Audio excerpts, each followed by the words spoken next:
Merhaba arkadaşlar, örgü kanalıma hoş geldiniz. Bugün sizlere tığ işiyle yapmış olduğum güzel bir efe yeleğinin anlatımını yapmak istiyorum. Farklı bir model olsun istediğim diğer yaptığım yeleklerden tarz olarak farklı bir çalışma yaptım bakın bugün. Çok güzel ve kolay bir model ve çok şık bir görüntüsü var gördüğünüz gibi yeleğimizin. Tam erkek bebek yeleği oldu. Ben bu yeleğimin örgüsüne bu başlangıç için 3 zincir yaparak başladım. Bu 3 zincirden sonra sıra başında ve sıra sonunda her sırada arttırmalar yapıyoruz. Bu şekilde bir üçgen elde ediyoruz. Ben bugün 6-12 aylık bir bebek için yapıyorum. Elimin sıklığına ve ipliğin kalınlığına göre 27 ilmek yaptım. Ölçüyü elde ettim. Siz bunu daha küçük veya daha büyük bebekleriniz için de yapabilirsiniz. Yapacak olduğunuz bebeğin büyüklüğüne göre bu üçgen arttırmalarına devam etmeniz gerekecektir. Siz bu yeleği 3-6 aylık bir bebek için yapıyorsanız 25. ilmekten itibaren bırakıp düz devam edebilirsiniz. 1 yaş bebek için yapıyorsanız da 29-31 ilmek olduğu zaman bırakarak düz devam edebilirsiniz. Diğer yerleri benimle aynı şekilde yaparsınız. Bu kol kesimini, yaka kesimini benimle aynı şekilde yapabilirsiniz. Yeleğin örgüsünde ben bugün Alize Baby Best ipini kullandım. Üzerinde 100 gram 240 metre yazmakta. Renk numarasını soran arkadaşlar olursa 674. Bambu karışımlı güzel bir ip bu arkadaşlar. Siz bu yeleği istediğiniz marka iplik ve renkleri kullanarak örebilirsiniz. Ben bugün mavi tercih ettim.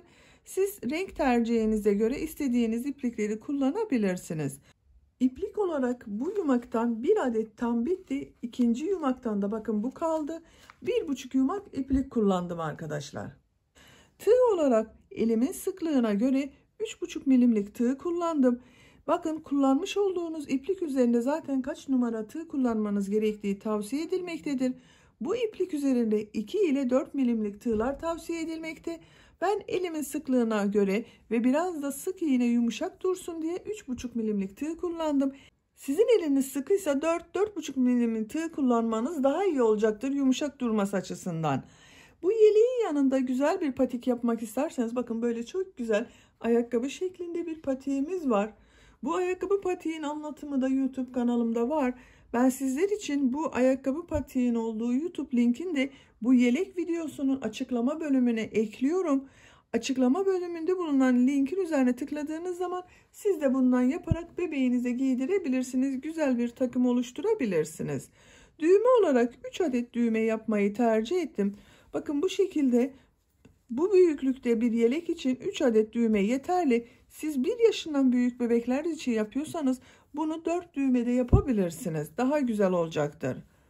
Ben metal düğme kullandım. Siz istediğiniz düğmeyi kullanabilirsiniz. Yeleğimiz hem şık hem de çok kolay demiştim. Bakın arkadaşlar arka görüntüsü de böyle. Arka bölümü kol altına kadar düz örüyoruz. Ön ile aynı şekilde kol kesimlerini yapıyoruz. Yine düz devam ederek örgüsünü bitiriyoruz. Tersin örgüsü de aynı şekilde sık iğne. Bakın iki tarafı da aynı görüntüde görünüyor. Ölçülerini de size vermek istiyorum. Fikriniz olsun. Bakın kol altından genişliğini ölçüyorum. 26 santim. Yüksekliğini ölçüyorum. Omuzdan itibaren bakın üçgenin bittiği yere kadar olan yükseklik 31 santim. Kol altından bakın bu arka bölümü düz ördüğümüz yeri ölçüyorum. 15 santim. Bu da 6-12 aylık bebek için güzel bir ölçü arkadaşlar. İpimizi, tığımızı hazırlayalım. Hep birlikte bu güzel yeleğimizin örgüsüne başlayalım. Kanalıma abone değilseniz abone olmayı unutmayın lütfen. Kanalıma abonelik ücretsizdir. Kanalıma abone olup orada bulunan zil şeklinde aktif konuma getirirseniz bundan sonra kanalıma yükleyeceğim videolardan ilk önce sizlerin haberi olacaktır. Hepinize kolay gelsin. İyi izlemeler.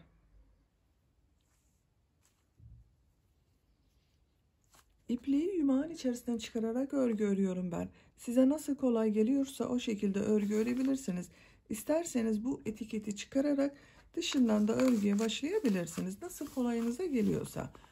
Bu yeleğin örgüsünde kullanmış olduğum iplik Alize Baby Best kalın dokulu bir iplik arkadaşlar. Üzerinde 100 gram 240 metre yazıyor. Kullanmam gerektiği tavsiye edilen tığ numarası 2 ile 4 numara arası tığlar. Ben bugün sık iğne çalışması yaparak bu yeleği örüyorum. Onun için 3,5 milimlik tığ kullanıyorum. Siz de elinizin sıklığına göre tığ numarasını ayarlayabilirsiniz. Eliniz çok sıkıysa 4 numarayla da yapabilirsiniz. Gevşekse eliniz 2 numara, 2,5 numarada kullanabilirsiniz. Sık iğne yapacağımız için biraz yumuşak olsun istiyorum. Onun için 3,5 milimlik tığ kullanıyorum. Yeleğin örgüsüne ön bölümlerden başlıyoruz. Ön bölümlerde az zincir ile başlıyoruz. Arttırmalar yaparak yapacak olduğumuz bebeğin büyüklüğüne göre gövde örgüsünü elde ediyoruz. Ondan sonra örgümüze devam ediyoruz. Başlangıç ilmeğini şu şekilde oluşturuyorum. Size nasıl kolay geliyorsa ilk ilmeği öyle yapabilirsiniz. Başlangıç için 4 zincir yapıyorum. 1 2 3 4 4 zinciri yaptım. Bu 3 ilmek içerisine sık iğne yapacağız. Başlangıç 3 sık iğne ile oluyor. Bakın ilk ilmek içerisine ipi tığın üzerine almadan sık iğne yapıyorum. Sık iğneyi bilmeyen arkadaşlar için gösteriyorum. Bakın ipi tığın üzerine almadan ilmeğe tığ takıyorum. İlmek alıyorum. Çektim. Tığın üzerinde 2 ilmek var. Tekrar ilmek alıyorum. 2 ilmek içerisinden çekiyorum. Bu sık iğnedir. 3. sık iğneyi yapıyorum. Başlangıç için 1 2 3 sık iğne oldu.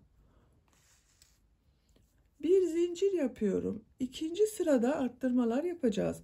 İlk ilmek ve son ilmekte birer sık iğne arttırması yapıyorum. İlk ilmek içerisine sık iğne yapıyorum. Aynı ilmek içerisine bir sık iğne daha yapıyorum. Ortada bulunan bakın bu ilmeği tek sık iğne yapıyorum. Son ilmeğe 2 sık iğne yapıyorum. 1 2 bir zincir yapıyorum. Örgüyü çeviriyorum. İlk ilmek içerisine 2 sık iğne yapıyorum. 3. sıradayız. 1 bakın aynı ilmeğe bir sık iğne daha yapıyorum. Diğer ilmekleri sık iğne olarak devam ediyorum.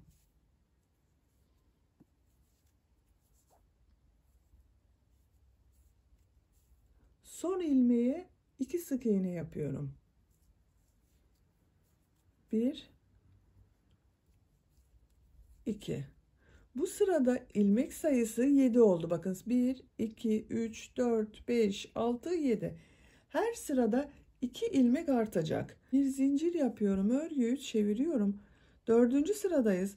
4. sırada yine ilk ilmek içerisine 2 sık iğne yapıyorum. 1 2 diğer ilmekleri tek sık iğne olarak devam ediyorum.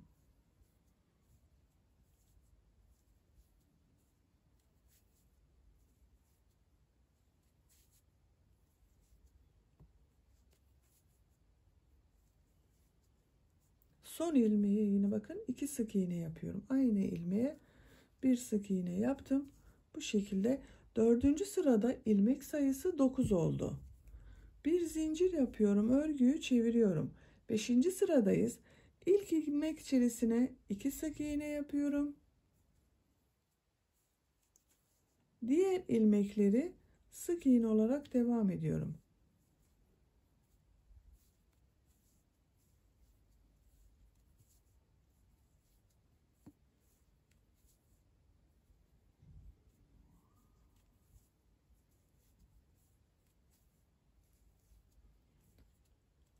Son ilmeğe 2 sık iğne yapıyorum.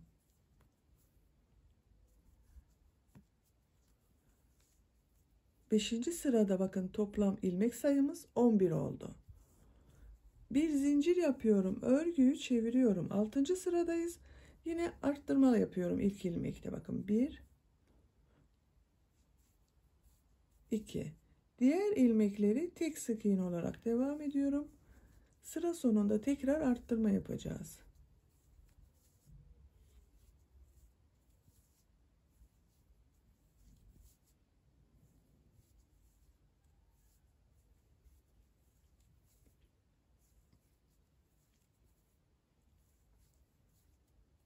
Son ilmekteyim. Buna 2 sık iğne yapıyorum. Bu sırada toplam ilmek sayımız 13 oldu. Bakın sayalım. 2, 4, 6, 8, 10, 12, 13. Bu şekilde devam edeceğiz arkadaşlar. Sıra başında ve sıra sonunda birer ilmek arttırması yapıyoruz. Yapacak olduğunuz bebeğin büyüklüğüne göre bu şekilde devam ediyor. Siz hangi büyüklükte yapacaksanız fark etmez. Bu şekilde devam edeceğiz. Genişliği elde edilseye kadar her iki taraftan arttırmalar yaparak devam edelim. Ön bölümün örgüsünü 3 ilmek ile başladım. Her sırada ilk ve son ilmeklerde arttırmalar yaparak örgüye devam ettim. Toplam sayıyorum, bakın 1, 2, 3, 4, 5, 6, 7, 8, 9, 10, 11, 12, 13 sıra ördüm. 13 sırada her sırada arttırma yaptım. Toplam 3 ilmek ile başlamış olduğum ilmek sayısı bu son sırada 27 oldu arkadaşlar. Siz daha büyük çocuklarınız için yapıyorsanız bu arttırmaya devam edebilirsiniz. Daha küçük yapacaksanız da bir sıra önceden bırakabilirsiniz. 25. ilmekten itibaren bırakabilirsiniz. Bu ön bölümün birisi. Bunun aynısından bir tane daha yapalım. Bakın ben diğer ön bölümü de hazırladım. Bu şekilde aynı sayı ile 3 ilmek ile başladım. Her sırada arttırmalar yaptım. Aynı sıra sayısınca tamamladım. Her iki önde de 27 ilmek var. Bunun birisine düğme deliği oluşturacağız. Birisini düz öreceğiz. İlk önce düz tarafı örelim ki düğme deliklerini nereye yapacağımızı daha kolay hesaplarız. Kaç santim olduğunu da ölçüyorum. Siz yapacak olduğunuz bebeğinizin büyüklüğüne göre santimetre olarak ölçerek yaparsanız çok daha iyi olacaktır. Bakın şu şekilde ölçüyorum. 14 santim genişlik var. Ön bölümün birisi 14 santim olacak. Bu şekilde örgüye devam edeceğiz. Bir zincir yapıyorum, örgüyü çeviriyorum. İlk ilmek içerisine sık iğne yapıyorum. Bakın ikinciyi yapmıyorum. Artık birer defa yapacağız. Arttırma yapmayacağız. Diğer ilmekleri de sık iğne olarak devam ediyorum. Her ilmeğe birer defa sık iğne yapıyorum. Sıra sonuna kadar devam edelim. Her ilmeğe birer defa sık iğne yaparak sıra sonuna kadar tamamladım. Sıra sonunda yine arttırma yapmadım. Bakın tek ilmek yaptım. Bir zincir yapıyorum, örgüyü çeviriyorum. Bu sırada yine 27 ilmek var arkadaşlar. Arttırma yok. İlk ilmek üzerine sık iğne yapıyorum. Diğer ilmekleri de sık iğne olarak devam ediyorum. Artık arttırma yapmadan örgümüz bu şekilde devam edeceğiz. Siz daha büyük yapıyorsanız bu arttırmaya devam edeceksiniz. Yapacak olduğunuz bebeğinizin veya çocuğunuzun büyüklüğüne göre arttırmalara devam edin. Benimle aynı büyüklükte yapıyorsanız bu sayı ile devam edebilirsiniz. Ön bölümün örgüsünü bu 27 ilmek ile kol altına kadar devam edelim. Ön bölümün örgüsünü 27 ilmek ile kol altını kesimini yapacağım yere kadar tamamladım. Kaç sıra ördüğümü sayıyorum. Bakın bu kabarık görünenlerden sayıyorum daha kolay saymak için arkadaşlar. İlk sırada 3 ilmek ile başladık. Bu bakın kabarık olan ikinci sıra. 2, 4, 6, 8, 10, 12, 14, 16, 18, 20, 22, 24, 26, 28, 30, 32, 34, 36, 38, 39. sırada bitirdim. Başlangıçtan itibaren 39. sıra. Siz daha büyük yapıyorsanız biraz daha 1-2 sıra fazladan yapmanız iyi olacaktır. Bu taraftan kol kesimini yapacağız. Bir zincir yapıyorum. Örgüyü çeviriyorum. Bu ilk ilmek içerisine bakın tığ taktım. İlmek kaydırması yapıyorum. İkinci ilmeğe tığ taktım. İlmek aldım. Tığın üzerinde bulunan ilmekten de çektim. Üçüncü ilmeğe tığ taktım. İlmek aldım. Tığın üzerinde bulunan ilmekten de çektim. İlmek kaydırması yapıyorum. Dördüncü ilmeğe tığ taktım. İlmek çektim. Bakın 4 ilmek kesmesi yaptık. Takip edenleri sık iğne olarak devam ediyorum artık. Bakın her ilmeğe birer defa sık iğne yapıyorum. Buradan 4 ilmek kesmesi yaptık. Artık geriye 23 ilmek kaldı. Bu 23 ilmek ile devam edeceğiz. Sıra sonuna kadar tamamlayalım. Kol kesimini yaptığım ilmeklerden sonra 23 ilmek ile sık iğneleri tamamladım. Bakın ön tarafı yapacağımız buradayım. Burada yine kesme yapmıyoruz. Bir zincir yapıyorum. Örgüyü çeviriyorum. İlk ilmeğe sık iğne yapıyorum. Diğer ilmeklere de sık iğne yapıyorum. Burada bakın sık iğnelere başladığım buradan 2 ilmek kalasıya kadar devam edelim. Bu sırada kol kesimi yaptığım bu son 2 ilmeğe kadar sık iğneleri yaptım. Sıra sonunda 2 ilmek kaldı. Bu 2 ilmekte tekrar kesme işlemi yapacağız. Bakın kesmeyi bu şekilde yapıyorum, eksiltmeyi ben arkadaşlar. Tığ ilmeğe takıyorum, ilmek alıp çektim. Tığın üzerinde 2 ilmek var.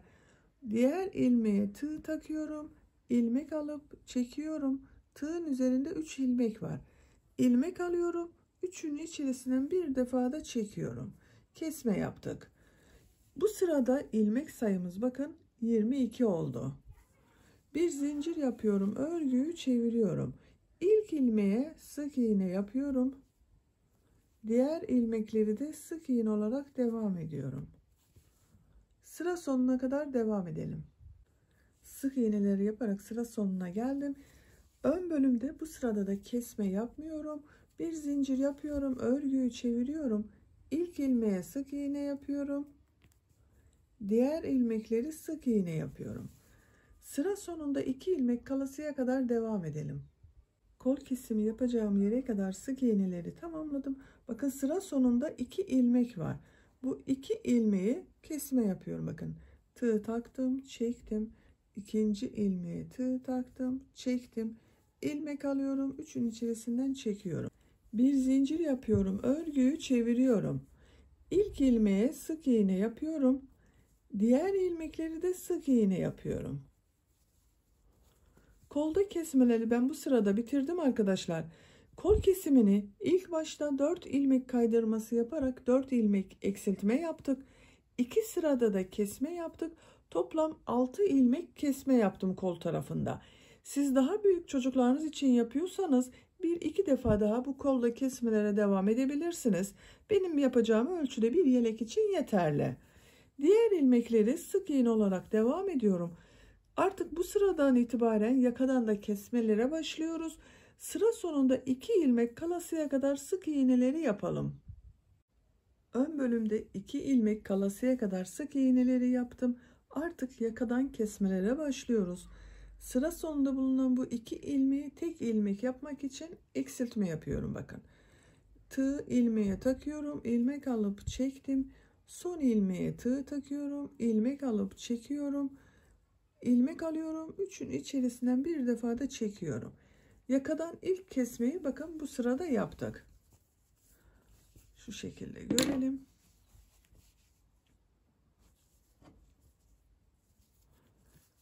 Bir zincir yapıyorum, örgüyü çeviriyorum. İlk ilmeğe sık iğne yapıyorum. Diğer ilmekleri sık iğne yapıyorum.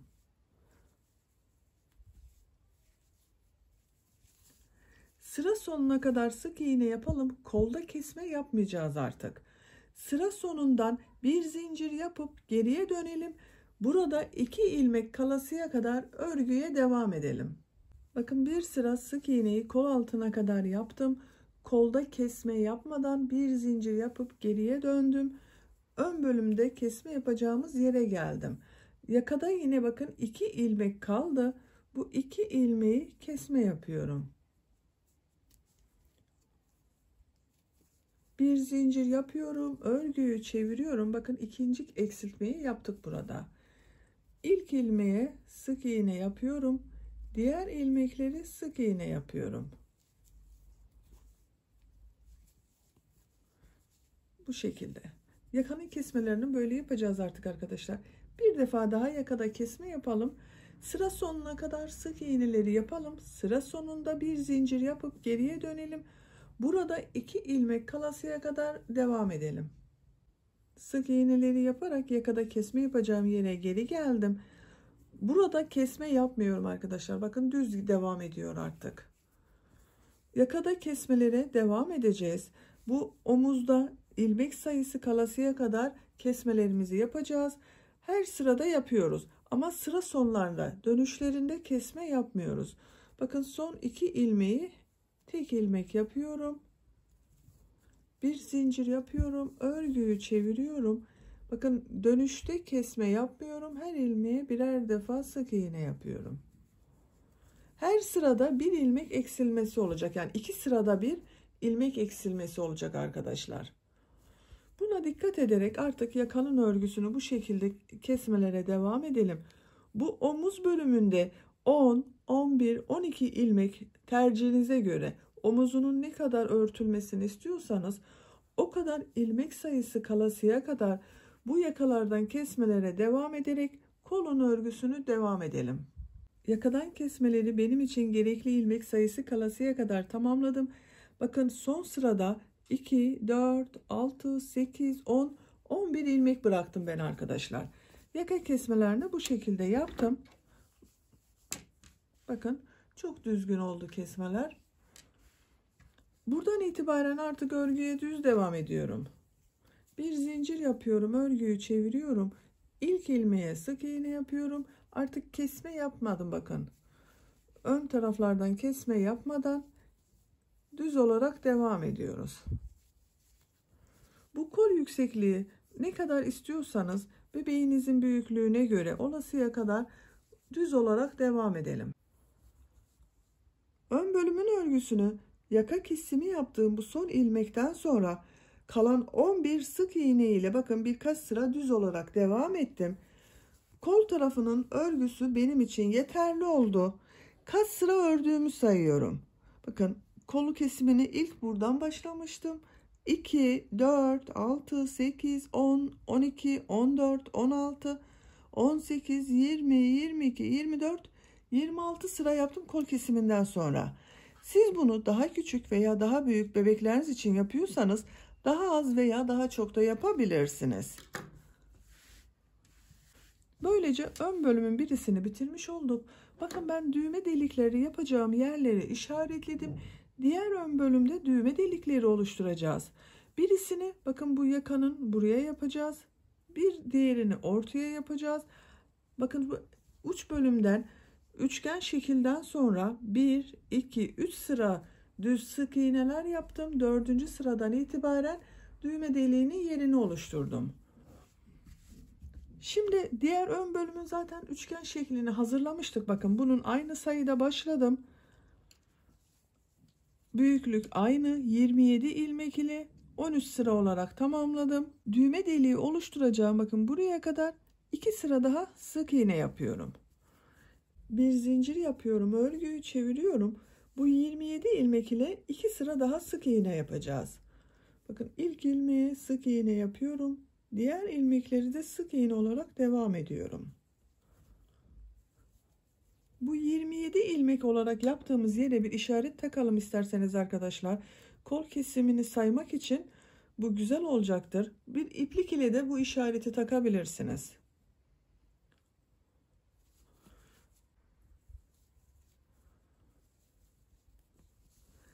Sıra sonuna kadar sık iğnelere devam edelim. 27 ilmek ile sıra sonuna kadar bakın sık iğneyi yaptım. Bir zincir yapıyorum, örgüyü çeviriyorum. İlk ilmeğe sık iğne yapıyorum. Diğer ilmekleri de sık iğne olarak devam ediyorum. Sıra sonuna kadar devam edelim. Sık iğneler yaparak bakın sıranın sonuna kadar geldim. Bu işaret yaptığım 27 ilmek yaptığımız sıradan sonra 1-2 sıra sık iğne yaptım. Bir zincir yapıyorum, örgüyü çeviriyorum. Bu sıradan itibaren ilk düğme deliğini oluşturacağız. Bakın buraya ilk düğme deliği için işaret yaptım. Tam onun olduğu sıradayım. Şu şekilde bakalım. Sayabilirsiniz bakın arkadaşlar. 2, 4, 6, 8, 10, 12, 14, 16. sıradan itibaren düğme deliği için işaret taktım. Bunu sayıyorum. Bakın elimde düğme deliği olacak olan ön bölüm. 2, 4, 6, 8, 10, 12, 14, 15 yaptım. 16. sıradayım. Bir zincir yaptım. Örgüyü çeviriyorum. İlk ilmeğe sık iğne yapıyorum. Düğme deliği yapmak için 2 zincir yapıyorum. Bir, iki ilmek atlıyorum. Üçüncü ilmeğe sık iğne yapıyorum. Bakın düğme deliğini buraya bu şekilde yaptım. Diğer ilmekleri sık iğne olarak devam ediyorum. Sıra sonuna kadar sık iğneleri yapalım. Sıra sonunda bir zincir yapıp geriye dönelim. Bu düğme deliğini yaptığımız yere kadar sık iğneleri tamamlayalım. 17. sırada 24 sık iğne yaparak düğme deliği için yapmış olduğum bu iki zincirli boşluğa geldim.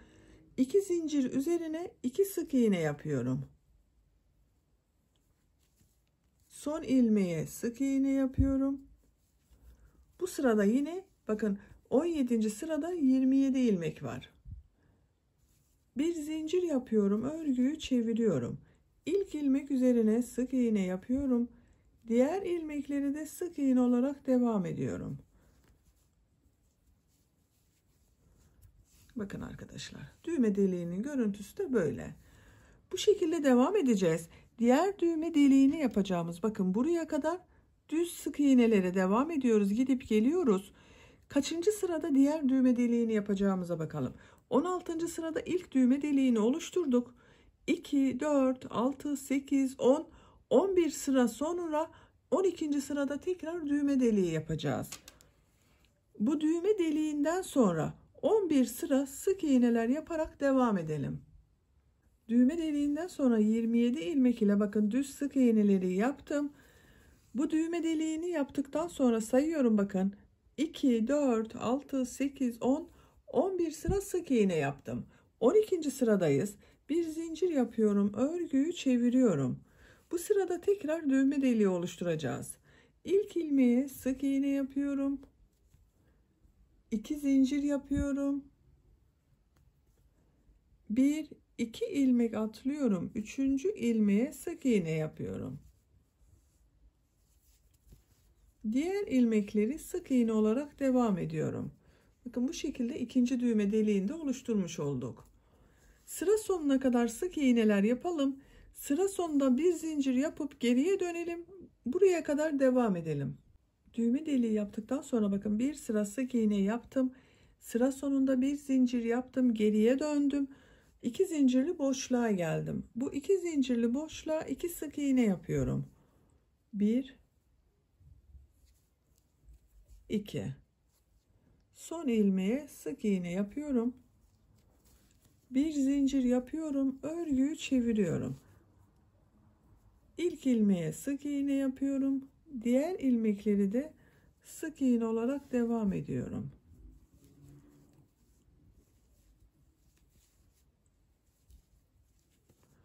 Bakın ikinci düğme deliğini de buraya yapmış olduk. Birisini buraya yaptık. İkincisini buraya yaptık.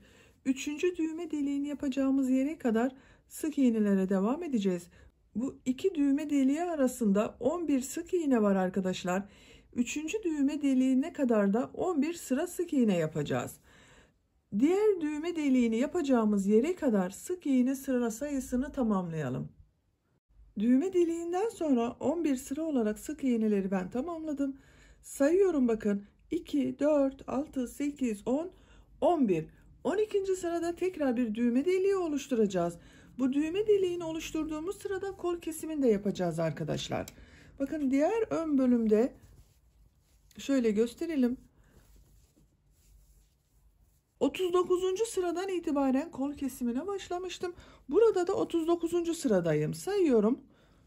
2, 4, 6, 8, 10, 12, 14, 16, 18, 20, 22, 24, 26, 28, 30, 32, 34, 36, 38, 39. 39 sırayı tamamladım. 40. sırada kol kesimi de yapacağız. İlk önce düğme deliğini buraya oluşturalım. Bir zincir yapıyorum. Örgüyü çeviriyorum. İlk ilmek içerisine sık iğne yapıyorum. Düğme deliği yapmak için 2 zincir yapıyorum. 1, 2 ilmek atlıyorum. 3. ilmeğe sık iğne yapıyorum. 3. düğme iliğinde bakın buraya yaptık arkadaşlar. Sık iğne olarak devam ediyorum.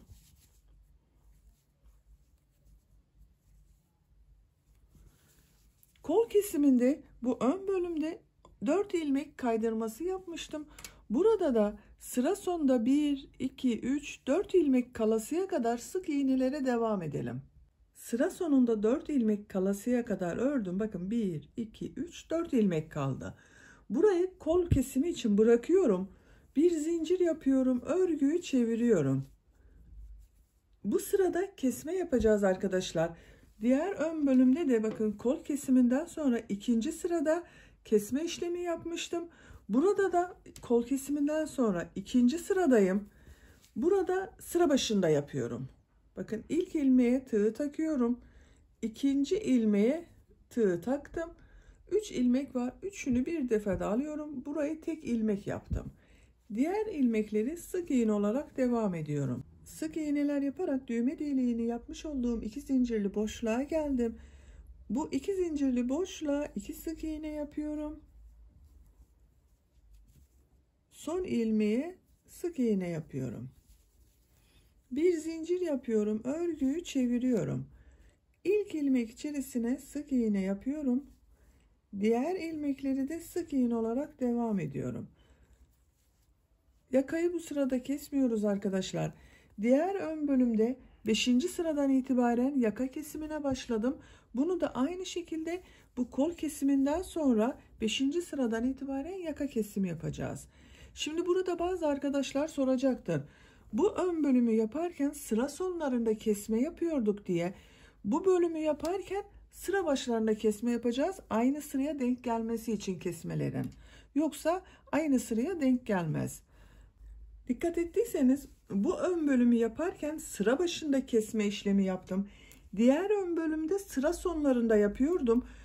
Yönlerinin denk gelebilmesi için aynı sırada kesme işlemleri yapabilmemiz için bunda sıra sonlarında kesme yaptım. Bu ön bölümde de sıra başlarında kesme yapıyoruz. Bu düğme deliğinin olduğu yere kadar sık iğneleri devam edelim. Sık iğneler yaparak düğme deliği için yapmış olduğum 2 zincirli boşluğa geldim. Bu 2 zincirli boşluğa 2 sık iğne yapıyorum. Son ilmeğe sık iğne yapıyorum. Bir zincir yapıyorum. Örgüyü çeviriyorum. İlk ilmek içerisine sık iğne yapıyorum.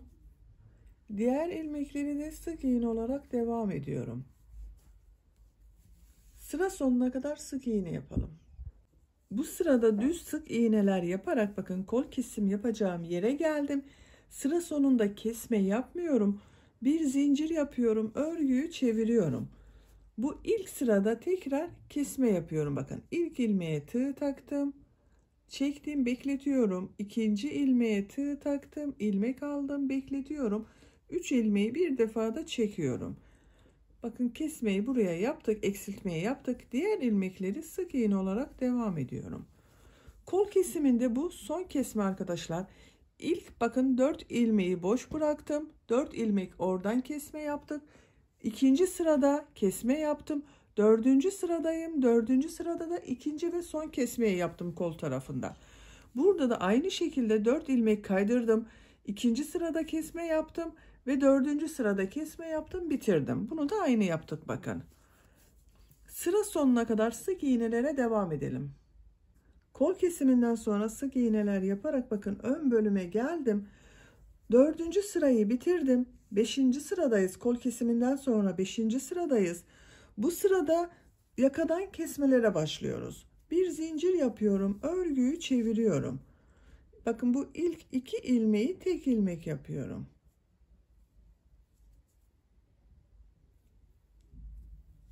Yakadan ilk kesmeyi yaptık. Diğer ilmekleri sık iğne yapıyorum.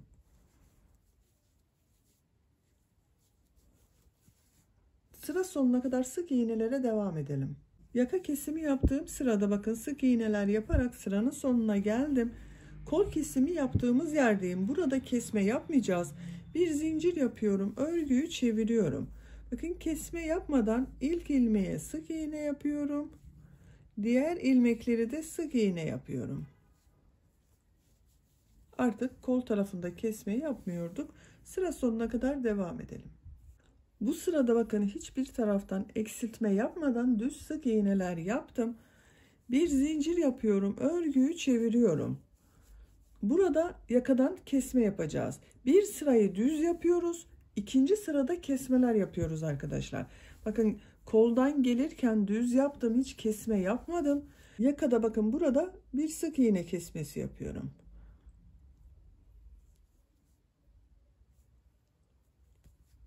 Diğer ilmekleri sık iğne yapıyorum.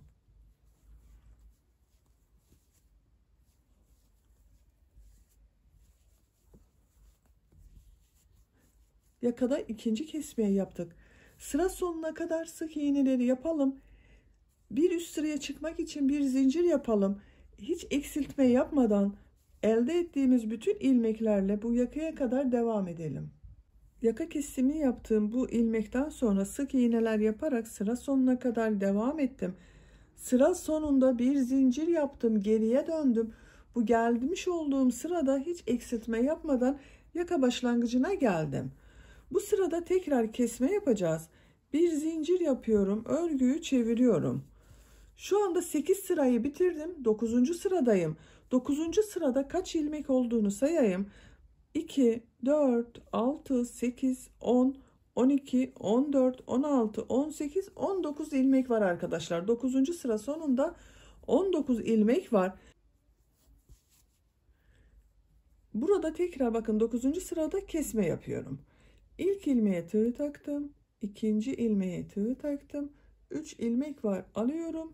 Şunun içerisinden bir defa da çekiyorum. Diğer ilmekleri sık iğne olarak devam ediyorum. Artık yakanın kesimi de bu şekilde devam edecek. Diğer yaka kesiminde de aynı yapmıştık. Bu yaka kesiminde de bakın bir sıra düz yaptım. Bir sırada kesme yaptım. Bunu da aynı yapıyoruz. Yaka kesmelerini bakın 5. sıradan itibaren başladım. 5. 7. 9. 11, 13, 15, 17. O şekilde sıralarda kesme yapıyoruz. Çift olan sıralarda düz geliyoruz. Yaka kesimi artık bu şekilde devam edecek. Bu ön bölümde kaç kesme yaptıysanız bu ön bölümde de aynı sayıda yapacağız. Ben bunda bakın 11 ilmek bıraktım. 2, 4, 6, 8, 10, 11.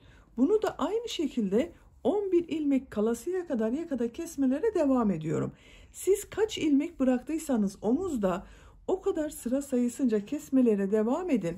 Bu ön bölümün aynı sayısıyla ikinci ön bölümü de tamamlayalım gelelim.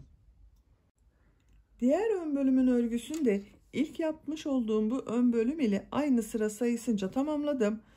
Bu ön bölümü kol kesiminden sonra 26 sıra yaptım.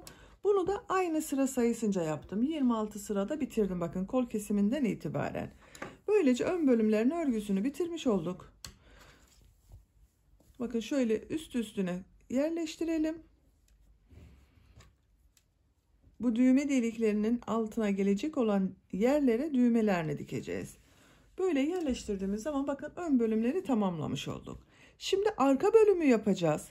Arka bölümü ön bölümlerin toplamı kadar olur. Bakın ön bölümler bu şekilde düğme için üst üstüne geleceğinden 4 ilmek veya 5 ilmek eksik yapacağız arkadaşlar.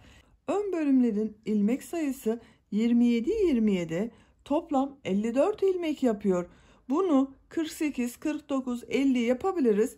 Ben arka bölümü 50 ilmek olarak başlayacağım. İpliği burada kesiyorum.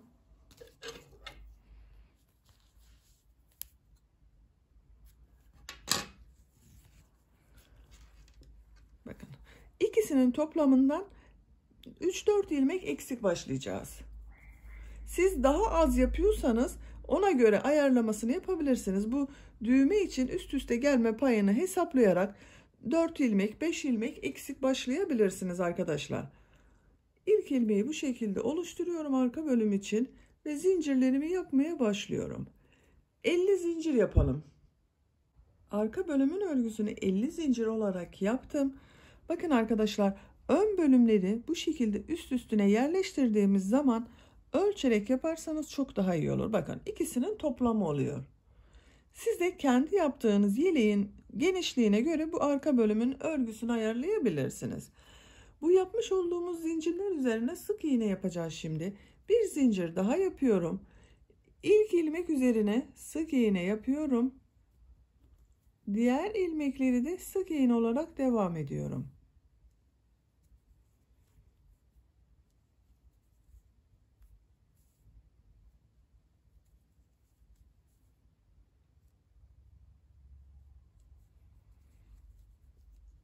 Bu şekilde.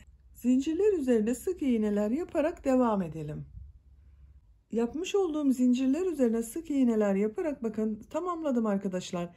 Bir sırada toplam 50 sık iğne var. İkinci sıradayız. Bir zincir yapıyorum, örgüyü çeviriyorum. Bu ilk ilmek içerisine sık iğne yapıyorum. Diğer ilmekleri de sık iğne olarak devam ediyorum.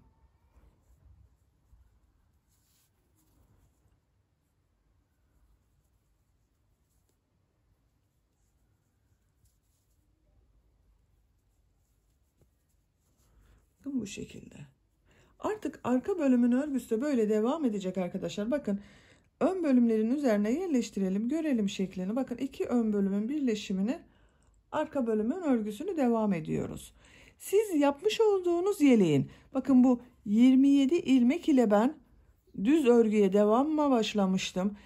Bu kol kesimine kadar kaç sıra yaptıysanız o kadar sıra sayısınca da bu 50 ilmek ile örgümüze devam ederek kol kesimine kadar tamamlayalım. Arka bölümün örgüsünü kol kesimi yapacağım yere kadar düz olarak ördüm. Bakın arkadaşlar kaç sıra ördüğümü sayıyorum. 2, 4, 6, 8, 10, 12, 14, 16, 18, 20, 22, 24, 26, 27 sıra. Bu ön bölümleri de bakın bu 27 ilmek olarak yaptığımız sıradan sonra bakın buraya bir işaret takmıştım. Buradan itibaren sayıyorum bakın. 2, 4, 6, 8, 10, 12, 14, 16, 18, 20, 22, 24, 26, 27 sıra 28. sıradan itibaren kol kesmelerine başlamışım. Burada da aynı şekilde kol kesmeleri yapıyoruz. Bir zincir yapıyorum, örgüyü çeviriyorum. 28. sıradayım. 28. sırada ilk başta 4 ilmek kaydırması yapıyorum. Tığ ilmeğe taktım. Tığın üzerinde bulunan ilmekten çektim. İkinci ilmeğe tığ taktım. İlmek çektim. Üçüncü ilmeğe tığ taktım. İlmek çektim. Dördüncü ilmeğe tığ taktım. İlmek çektim. 4 ilmek kaydırması yaptık. 4 kesme yaptık. Diğer ilmekleri sık iğne olarak devam ediyorum. Sıra sonunda 4 ilmek kalasıya kadar sık iğnelere devam edelim. Sıra sonunda 4 ilmek kalasıya kadar sık iğneleri tamamladım. Burada da bu ilk başta yapmış olduğumuz gibi 4 ilmek kesme yapacağız. Kesmeyi burada boş bırakarak yapıyorum. Bakın 1, 2, 3, 4 ilmeği boş bıraktım. Bir zincir yapıyorum, örgüyü çeviriyorum. Bu sırada sıra başında ve sıra sonunda birer defa kesme yapacağız yine. İlk ilmeğe bakın tığ takıyorum, ilmek aldım, çektim. İkinci ilmeğe tığ takıyorum, ilmek aldım, çektim. İlmek alıyorum, üçün içerisinden bir defa da çekiyorum. Diğer ilmekleri sık iğne olarak devam ediyorum.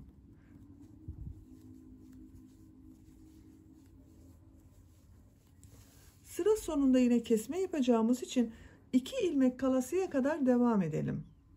Kol kesimi yaptığım yerde bakın 2 ilmek kalasıya kadar sık iğneleri tamamladım.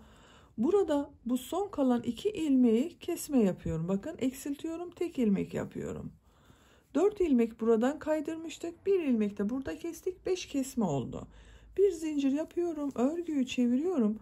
Bu sırada her ilmeğe birer defa sık iğne yaparak devam ediyoruz.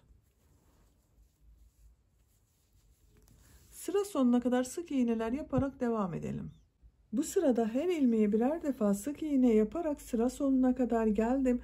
30. sırayı tamamladık. 31. sıradayım. Bir zincir yapıyorum, örgüyü çeviriyorum. Bu sırada tekrar kesmeler yapacağız. İlk ilmek içerisine tığ taktım. İkinci ilmeğe tığ taktım. Bakın 3 ilmek var. Üçün içerisinden bir defa da çekiyorum. Kesmeleri burada yaptık. 4 ilmek burada kaydırmıştım. 1 ilmek burada kestik, bir de burada kestik. Ön bölümlerde de 6 ilmek kesmesi yaptım. Kol bölümü için burada da 6 ilmek kesmesi yaptım. Artık bundan sonra kesme işlemi yapmayacağız. Diğer ilmekleri düz olarak devam ediyorum. Sıra sonunda 2 ilmek kalasıya kadar devam edelim. Sıra sonunda 2 ilmek kalasıya kadar sık iğneleri yaptım. Bu 2 ilmeği yine kesme yapıyorum.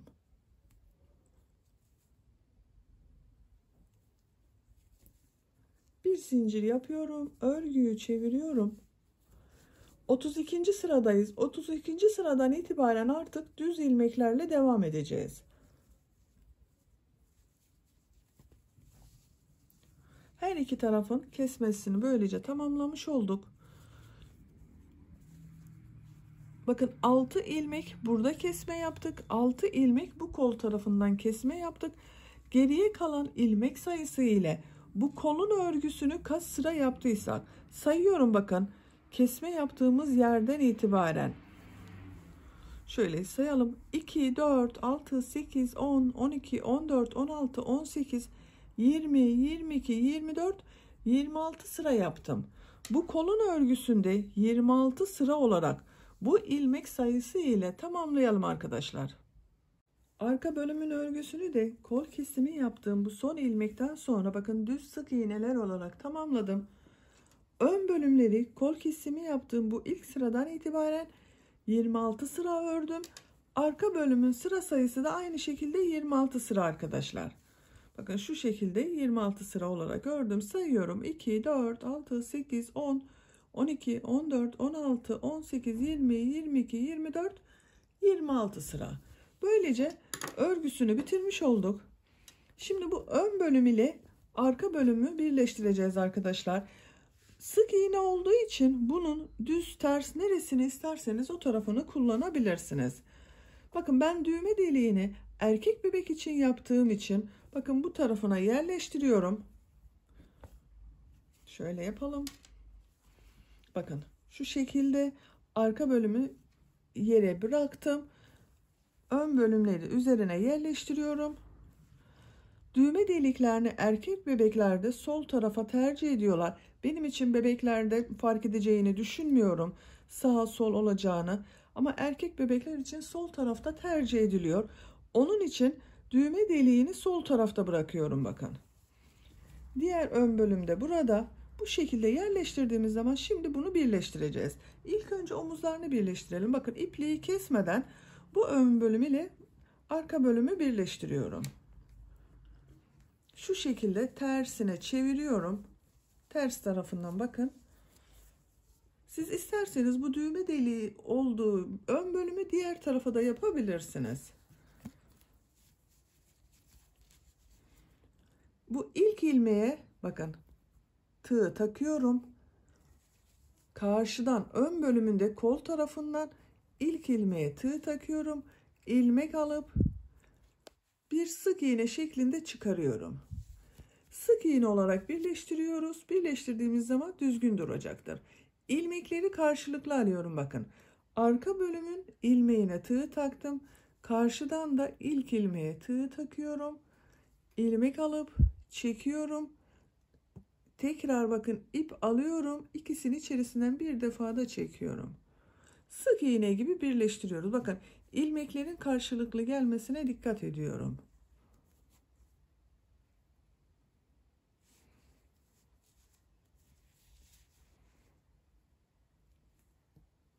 Bu şekilde bakın kaydırma yapmıyorum. Kaydırma yaptığınız zaman görüntü düzgün olmayacaktır. Ön bölümler için 11 ilmek yaptım ben.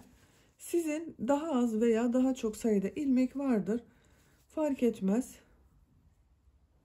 Yapacak olduğunuz bebeğinizin büyüklüğüne göre ön bölümde son kalan ilmekler değişecektir.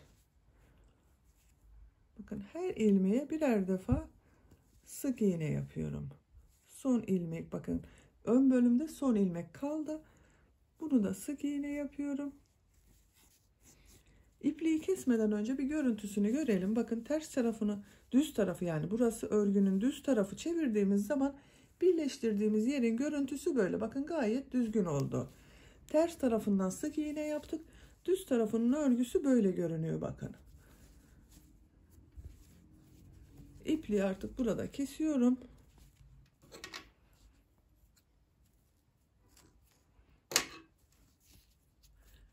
Diğer omuzu da aynı şekilde birleştirelim. Bakın şöyle yerleştiriyorum. Burada ben ipliği biraz uzun bıraktım arkadaşlar, birleştirme yapmak için. Bakın kol tarafından bu sefer ön taraf benden tarafa bakıyor. İlk ilmeğe tığ takıyorum. Karşıdan ilk ilmeğe tığ takıyorum. İlmek alıp çekiyorum. İkinci ilmeğe tığ takıyorum. Karşıdan ikinci ilmeğe tığ taktım. Sık iğne yapıyorum.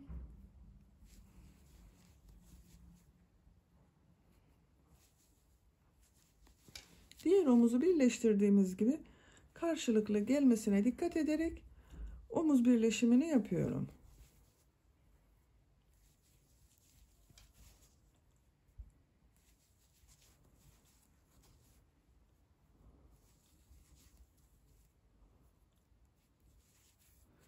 İpliği de az bırakmışım.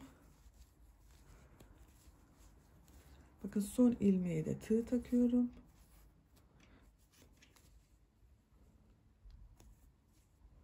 Karşıdan da son ilmeğe tığ taktım. İlmek aldım, çektim, birleştirdim.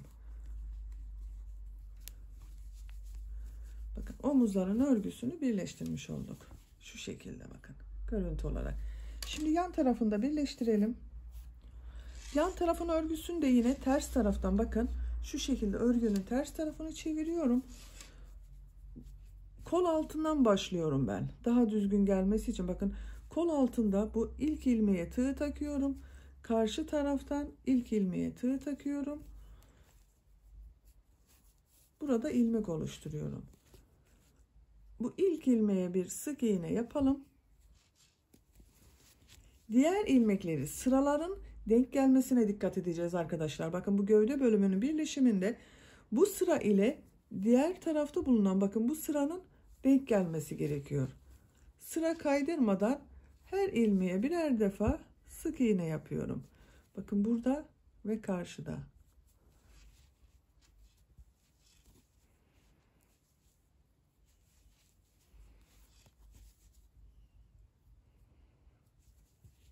Bakın ilmek kaydırmıyorum. Bu sıra sonuna kadar devam edelim. Yeleğin yan tarafının örgüsünü bakın ters taraftan sık iğne olarak birleştirmesini yaptım. Son ilmeğe kadar bakın. Arka bölümün son ilmeği ile ön bölümde 27 ilmek yaptığımız bu sıra ile birleştirdim. İpliği burada kesiyorum.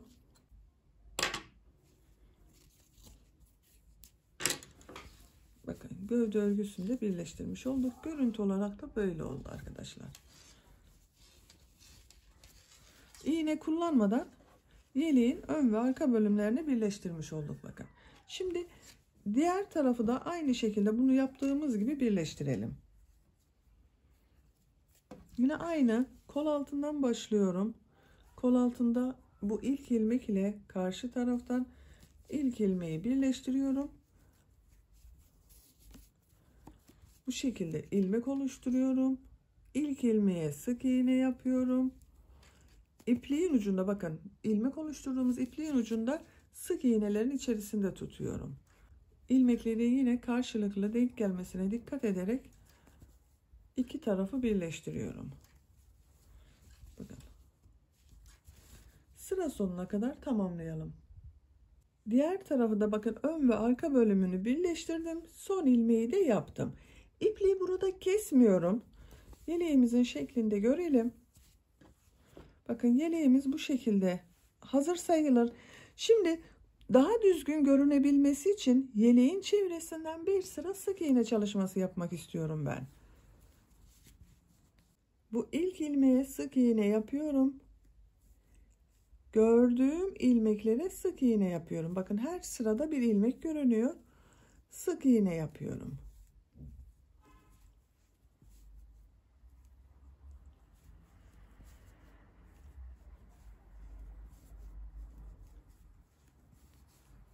Böyle daha düzgün görünüyor arkadaşlar. Üçgen dönüşüne kadar devam edelim.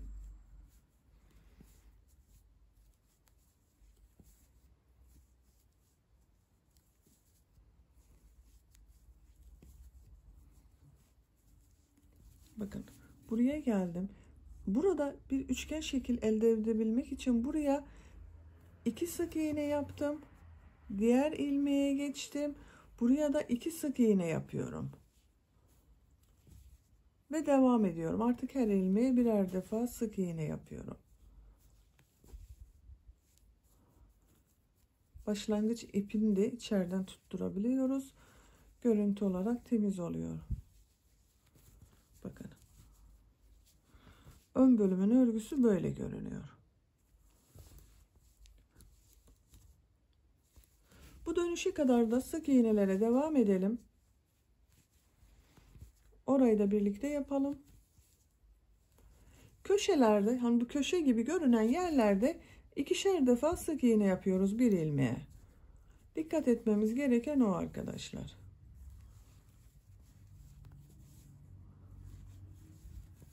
Bakın köşeye yapacağımız yere geldim. Buraya 2 sık iğne yapıyorum. Artık bu iğneleri çıkartabilirim. Diğer ilmekleri birer defa sık iğne yapıyorum.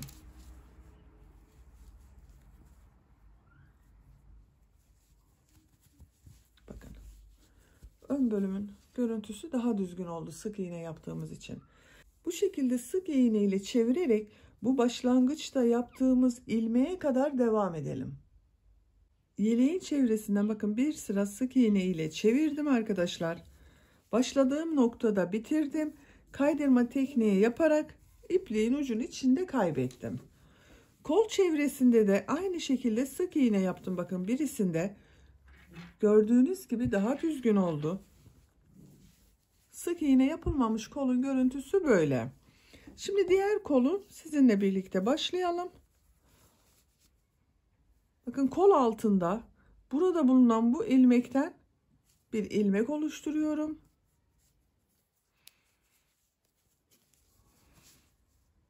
İlk ilmeğe sık iğne yapıyorum. Diğer ilmekleri de sık iğne olarak devam ediyorum.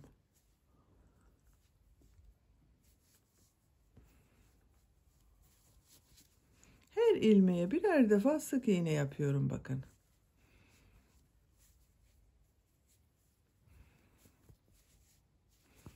Sık iğneler yaparak kol çevresinden buraya kadar devam edelim. Kol çevresinde bakın bir sıra sık iğne yaparak kol altında başlangıç yaptığım yere geldim. Bu son yapmış olduğum ilmek ile ilk ilmeğe ilmek kaydırması yaparak birleştiriyorum. İpliği burada kesiyorum.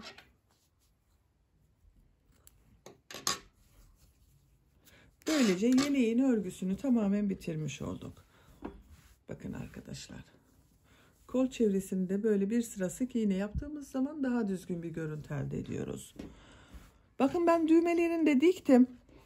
3 düğme deliği oluşturmuştum. Bakın diğer ön pata. Buraya da 3 düğmesini diktim. Düğmeyi aynı sıraya dikmeniz iyi olacaktır. Bu sık iğneleri sayması kolay. Bakın 1, 2, 3, 4, 5, 6, 7, 8. şu görüntüne düğme deliği var. Bunda da aynı şekilde bakın 2, 4, 6, 8 sayıyorum. 8. olana düğmeyi dikiyorum. Düğmeyi dikmesi çok kolay. Düğmesini de şu şekilde iliklediğimiz zaman yeleğimiz artık tamamen hazır.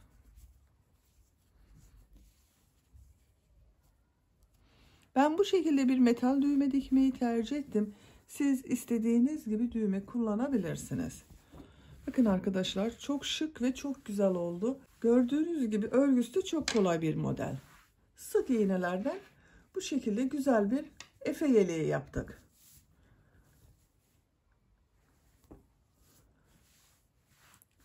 Bitmiş olarak size ölçülerini vermek istiyorum. Kol altının buradan genişliğini ölçüyorum. Ölçtüğüm zaman 26 santim. Yüksekliğini ölçüyorum. Bakın omuzdan üçgenin başlangıcına kadar olan yüksekliğini ölçüyorum. 31 santim. Kol altından yüksekliğini ölçüyorum. Bakın arkadaşlar bu yan dikişini yaptığımız yerin yüksekliğini ölçüyorum. 15 santim.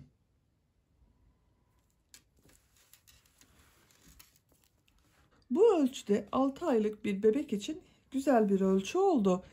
Çok geniş olmuyor bu model arkadaşlar. Bebeğin üzerine oturacağı için 6-12 aylık bebek için güzel bir ölçü oldu. Böylece bir örgü anlatımımızın da sonuna gelmiş olduk. Beni dinlediğiniz ve izlediğiniz için hepinize çok teşekkür ederim. Kanalıma abone değilseniz abone olmayı unutmayın lütfen. Kanalıma abonelik ücretsizdir. Kanalıma abone olup orada bulunan zil şeklinde aktif konuma getirirseniz bundan sonra kanalıma yükleyeceğim videolardan ilk önce sizlerin haberi olacaktır. Sizlerle yeni örgülerde görüşmek dileğiyle. Hoşça kalın, sevgiyle kalın.